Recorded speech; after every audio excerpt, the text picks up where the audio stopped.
Welcome to CPF media. నేను మీ అభినయ్ దర్శన్. మీ అందరికీ తెలుసు కదా, జూబ్లీ హిల్స్ ఉప ఎన్నికల్లో ఎమ్మెల్యేగా కంటెస్ట్ చేస్తున్నా. సామాన్యునైన నేను ప్రజల సమస్యలు తెలిసిన వాడిని, ఒక మధ్యతరగతి కుటుంబానికి చెందినటువంటి వాడిని, ఎందరో నాయకుల చేతుల్లో మోసపోయిన ప్రజల ఆవేదన తెలిసినటువంటి వాడిని. సామాన్యుల పక్షముగా నిలబడాలని నేను కూడా మొదటిసారి, ఇంతకుముందు నేను ఎప్పుడు కూడా ఎమ్మెల్యేగా కంటెస్ట్ చేయలేదు. ఎంపీటీసీ, జెడ్పీటీసీగా, కార్పొరేటర్గా నేను ఎప్పుడు ఏది కంటెస్ట్ చేయలేదు. ఇది నా మొట్టమొదటి నామినేషన్. అయితే మీ అందరికీ తెలుసు, సోమవారం నుంచి నామినేషన్లు స్టార్ట్ అయిపోయాయి. ఆల్రెడీ నామినేషన్లు వేస్తున్నారు. చాలామంది నాకు ఫోన్లు చేస్తున్నారు, మెసేజ్లు పెడుతున్నారు, అన్న మీరు ఎప్పుడు నామినేషన్ వేస్తున్నారు చెప్తే మేము కూడా ఆ నామినేషన్ రోజు పార్టిసిపేట్ చేస్తాం, మేము లీవ్ తీసుకుంటాం, ఆ రోజు సెలవు పెట్టుకొని హైదరాబాద్కి వస్తాం, నామినేషన్ రోజు మీతో పాటుగా మేము గ్రూప్గా, టీమ్గా మనం అందరం వెళ్దామన్న బాగుంటుంది అని చాలామంది ఫోన్లు చేస్తున్నారు, చాలామంది మెసేజ్లు చేస్తున్నారు. అయితే మీ అందరి కోసమే ఈ యొక్క క్లారిటీ ఇవ్వాలి అనుకుంటున్నాను.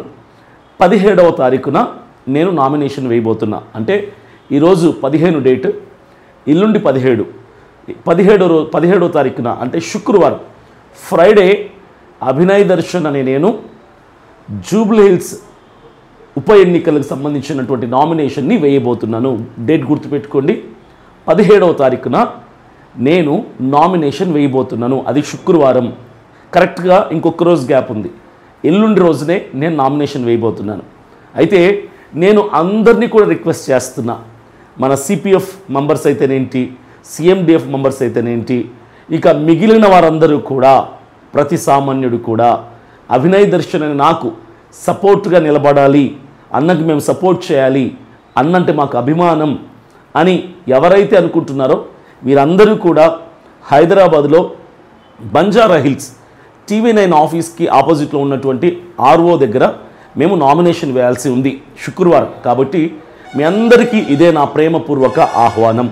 నామినేషన్ రోజున రండి, ఘనముగా వెళ్దాం, జనముతో వెళ్దాం. ఎందుకంటే నేను ఎవరికి డబ్బులు ఇచ్చి జనాన్ని పెట్టుకోను, మీ అందరికీ తెలుసు. డబ్బులు ఇచ్చి నా వెనుక మనుషుల్ని పెట్టుకోను. ఇప్పుడే మాకు నెల్లూరు నుంచి కొంతమంది ఫోన్ చేశారు. ఒక బ్రదర్ ఫోన్ చేసి, అన్న మేము ఒక 20 మంది వస్తాము, మేము నామినేషన్ నుంచి క్యాంపెయినింగ్ లాస్ట్ డే వరకు మీతోటే ట్రావెల్ చేస్తాం, మాకు అకామిడేషన్, ఫుడ్ చూసుకుంటే చాలన్నా, మీరు ఏమి మాకు ₹1 ఇవ్వాల్సిన పని లేదు అని వాళ్ళు మనస్ఫూర్తిగా, మేము ఎవరిని అడగలేదు, వాళ్ళకి వాళ్ళు ఫోన్ చేసి దాదాపుగా 4-5 రోజుల నుంచి ఫోన్ చేస్తున్నారు. అయితే నామినేషన్కి వద్దులే అని చెప్పి మేమే వాళ్ళని ఆపాం. నెల్లూరు నుంచి 20 మంది వస్తున్నారు వాళ్ళు. సో యూత్ వాళ్ళందరికీ కూడా వాళ్ళు అకామిడేషన్ ప్రొవైడ్ చేయమన్నారు, ఫుడ్ చూసుకుంటే చాలన్నారు, డబ్బులు ఏమక్కర్లేదన్నారు. కాబట్టి మనస్ఫూర్తిగా ఎవరైతే వాలంటీర్గా ఇనిషియేషన్ తీసుకొని, అన్న సామాన్యుడు మన కోసమే కదా అన్న నిలబడుతున్నాడు, అన్న పోటీ చేస్తున్నాడు అన్నటువంటి అభిమానం ఉన్న ప్రతి ఒక్కరిని నేను ప్రేమపూర్వకంగా ఆహ్వానిస్తున్నాను. మీ కులం ఏదైనా, మతం ఏదైనా, మీ ప్రాంతం ఏదైనా, మీ వృత్తి ఏదైనా పర్వాలేదు, మనమందరం భారతీయులం. కాబట్టి మనము ఒక మంచి పరిపాలన కోసమే, మంచి నాయకత్వం కోసమే ఈ నిర్ణయం తీసుకున్నాం. కాబట్టి నాలాంటి సామాన్యుడికి మీరందరూ సపోర్ట్ చేయండి. ఆర్థికమైన సపోర్టే కాదు, మ్యాన్ పవర్ సపోర్ట్ కూడా నాకు కావాలి, మారల్ సపోర్ట్ కూడా నాకు కావాలి, అడ్వైజెస్ కావాలి, సజెషన్స్ కావాలి. చాలామంది ఫోన్లు చేసి సలహాలు ఇస్తున్నారు, సూచనలు ఇస్తున్నారు, మేము వస్తామంటున్నారు, ఆర్థికంగా సహకరిస్తున్నారు. అంతా హ్యాపీగా ఉంది నాకు. అయితే ఎల్లుండి 17 శుక్రవారం గుర్తుపెట్టుకోండి, ఒక్కరోజు నా కోసం మీరు నిజంగా నన్ను అభిమానిస్తే, ఒక్కరోజు మీ ఉద్యోగానికైనా సెలవు పెట్టుకొని ఆ రోజు అటెండ్ అవ్వటానికి, ఆ నామినేషన్ రోజు అటెండ్ అవ్వండి. నామినేషన్ అయిపోయాక మీరు కావాలంటే వెళ్ళిపోవచ్చు. ఆ ఒక్కరోజు నాతో ఉండటానికి, నాతో నామినేషన్కి రావటానికి ట్రై చేయండి. అలాగే మనము జూబ్లీ హిల్స్ కాన్స్టిట్యుయెన్సీలో ఒక ఆఫీస్ తీసుకుంటున్నాం. ఈరోజు రేపు ఆఫీస్ తీసేసుకుంటాము. ఎలక్షన్ డే వరకు కూడా ఆ ఆఫీస్లో మన టీం మెంబర్స్ కానీ, మనం కానీ, లేదంటే వచ్చిపోయే వాళ్ళు కూర్చొని మాట్లాడడానికి, వీటన్నిటి కోసం ఒక ఆఫీస్ కంపల్సరీ కావాలి అని చెప్పారు. సో ఆఫీస్ కోసం చూస్తున్నాము నిన్నటి నుంచి. ఈరోజు రేపు ఆఫీస్ కూడా ఫైనలైజ్ అవుతుంది. సో నన్ను సపోర్ట్ చేయడానికి మీరు ఆంధ్ర, తెలంగాణ 2 రాష్ట్రాలే కాకుండా ఇతరేతర ప్రాంతాల నుంచి వచ్చినా కూడా మీకు ఉండటానికి ఎలాంటి ఇబ్బంది లేకుండా మేము చూసుకుంటాం. కాబట్టి మనం డబ్బిచ్చి జనాన్ని తీసుకునే పరిస్థితుల్లో లేం. కాబట్టి మీరు మ్యాన్ పవర్ నాకు ఇవ్వండి, మీరు వస్తారని నేను ఆశిస్తున్నాను. మర్చిపోకుండా హాజరవుతారని నేను ఆశిస్తున్నా. ఇక ప్రధాన విషయానికి వస్తే టైటిల్ చూశారు కదా, అభినయ్ దర్శన్ గారికి బెదిరింపు కాల్స్. ఒకటి కాదు, రెండు కాదు, వందలలో కాల్స్ వస్తున్నాయి మాకు. మా మినిస్ట్రీ మెంబర్స్కి, మా టీం మెంబర్స్కి వందల కాల్స్ వస్తున్నాయి. ఏమని మాట్లాడుతున్నారంటే, ఒకసారి అభినయ్ దర్శన్ గారితో మాట్లాడించండి, మేము ఆర్థికంగా సపోర్ట్ చేయాలనుకుంటున్నాము అని ఒక ఇద్దరు ముగ్గురు ఫోన్ చేస్తున్నారు. చేయండి బ్రదర్, సపోర్ట్ చేయండి అంటే ఒకసారి మాతో మాట్లాడించండి అంటున్నారు. సరే అని చెప్పి వాళ్ళు నాకు కాన్ఫరెన్స్ కాల్ కనిపితే నేను హలో అనగానే బండ బూతులు, లకారాలు మకారాలు తిట్టడం మొదలు పెడుతున్నారు. నేను కాల్ డిస్కనెక్ట్ చేస్తున్నా. మరలా ఇంకొకటి ఫోన్ చేస్తాడు.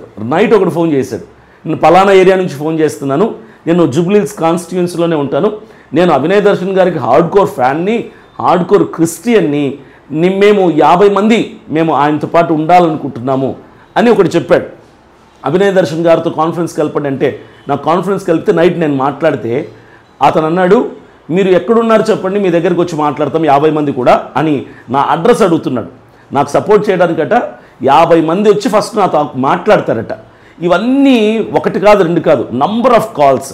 ఇంకోటి ఫోన్ చేశాడు, నువ్వు నామినేషన్ ఎక్కడ మొదలు పెడుతున్నావో, ఎక్కడి నుంచి నామినేషన్కి బయలుదేరుతున్నావో అక్కడ నిన్ను ఆపేస్తాం, అక్కడ నిన్ను అడ్డుకుంటాం అని ఒకడు ఫోన్ చేస్తున్నాడు.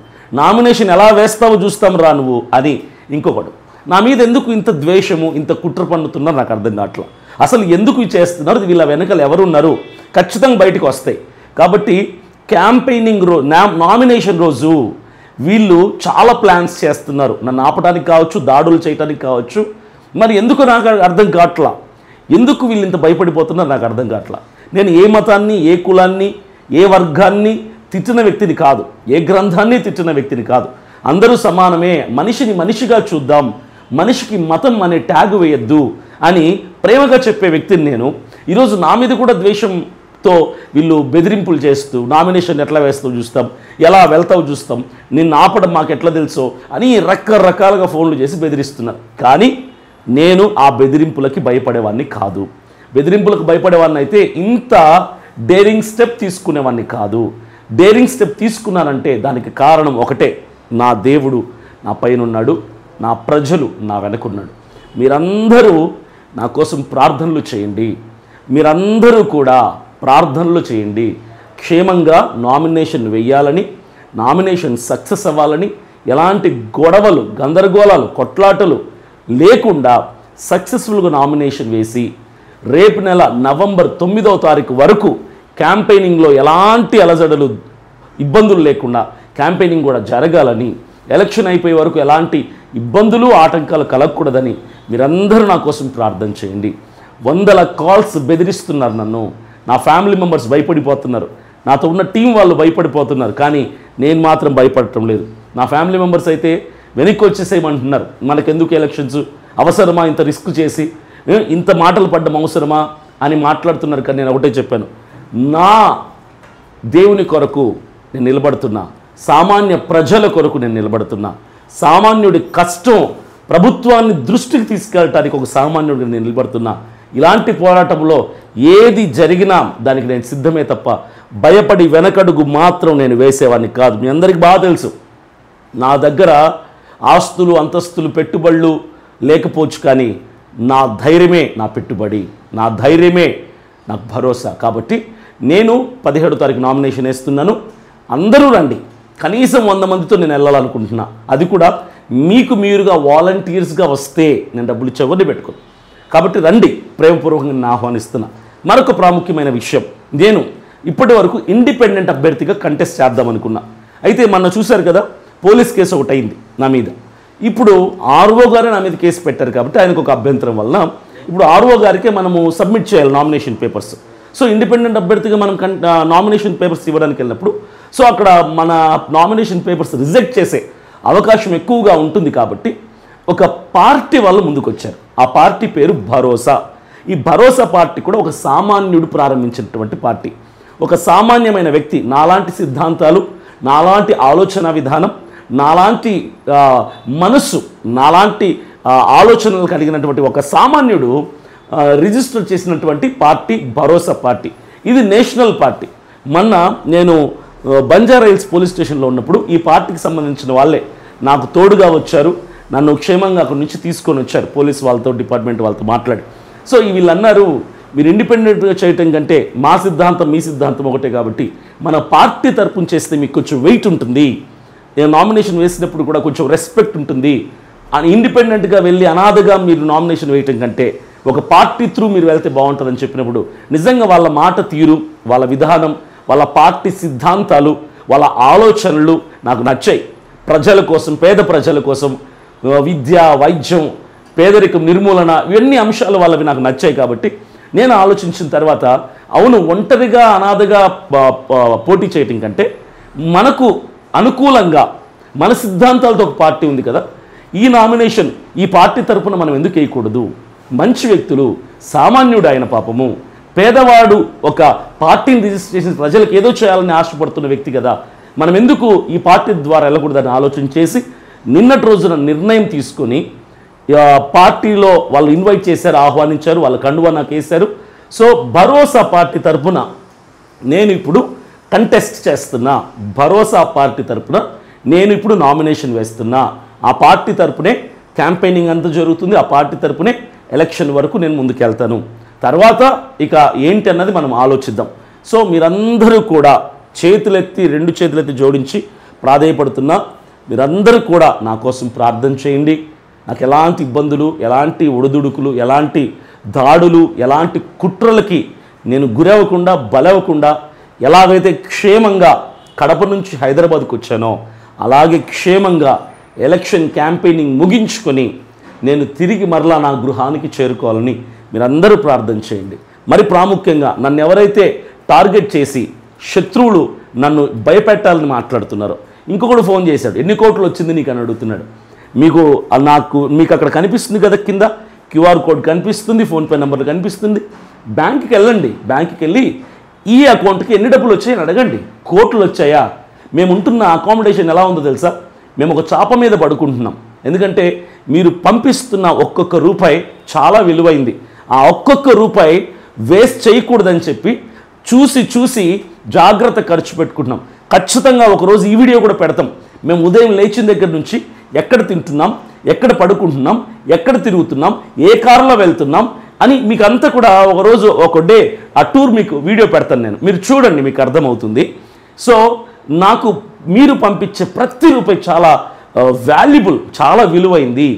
ఆ రూపాయిని జాగ్రత్తగా 10 రూపాయలు ఖర్చు పెట్టడానికి 10 సార్లు ఆలోచిస్తున్నా. కాబట్టి ఒకడు ఫోన్ చేస్తాడు, ఎన్ని కోట్లు వచ్చినా నాకు తెలుసు అంటున్నాడు.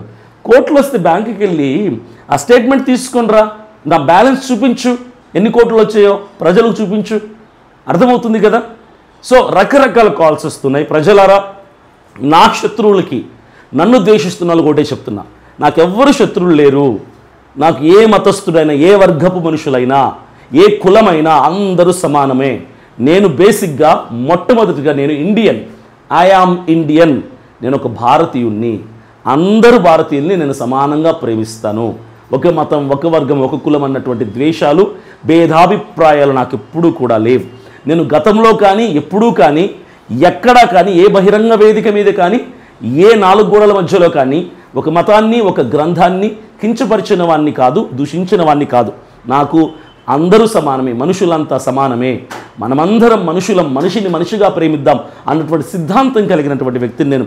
నన్నెందుకు ద్వేషిస్తున్నారో, నన్నెందుకు టార్గెట్ చేస్తున్నారో నాకు అర్థం కావటం లేదు. ఏదేమైనా ప్రజలారా, మీరు నా కోసం ప్రార్థన చేయండి.